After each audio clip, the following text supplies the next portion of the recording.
আসসালামু আলাইকুম। আজকে ভয়ঙ্কর একটা দুর্ঘটনা দেখি আমার মনের ভিতরে বড় দুঃখ লাগছে, বড় খারাপ লাগছে। কারণ ইলা ফাড়র তোলে জিন্দগিত মানুষ যাতে গড় বানাইও না। কারণ কি তা জানি ভাই, আখতা কোন সময় হুকনা মাটি পড়িয়া গড় তোলে হারাইয়া দুই ভাই আসলা, এক ভাই নাই, বড় ভাই নাই। 19 বছরের ছেলে সন্তানটা আজকে দুনিয়া ছাড়িয়া গেল গিয়া। তো আমরা ওটাও কইতে চাই আর যে আপনারা ফাড়র তোলে কোনো দিন ঘর বানাইও না। এতে লাগে তোরা দূরই হরিয়ার রইও, কষ্ট করি রইও, কিন্তু কষ্টটা আপনারা সফল হইব একদিন। ফাড়র তোলে কোনো সময় ঘর বানাইও না। আমি ভিডিওটা লাগাই আর দেখুন, আপনারা দেখলে কইবা, কিন্তু বড় খারাপ লাগছে, বহুত দুঃখজনক ঘটনাটা। আর আমি ভিডিওটা একটা ক্লিপ বানাইতে বাধ্য হয়েছি যে আমার বিবাদ যারা আসেন আপনারা নিজের থাকি মানে সতর্কতা হয়ে যায়। কেউ যদি বাড়র নিচে যদি ঘর বানাইয়া যদি থাকেন, তে ওটাও আমি কইতে চাইমু। আর এইটা জিনিস আমরা কেয়ারফুল থাকার দরকার সবই। তো আপনারা ভিডিও পয়লা দেখুন, দেখিয়া যায়।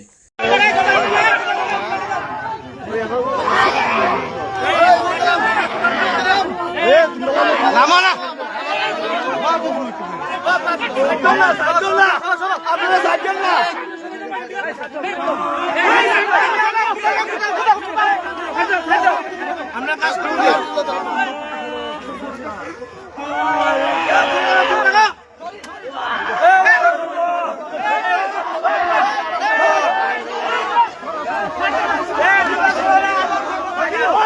আবার পর্বত সরো না।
ওটাও রিকোয়েস্ট রইল, আমার খারাপ লাগছে যার কারণে আমি ভিডিও বানাইছি।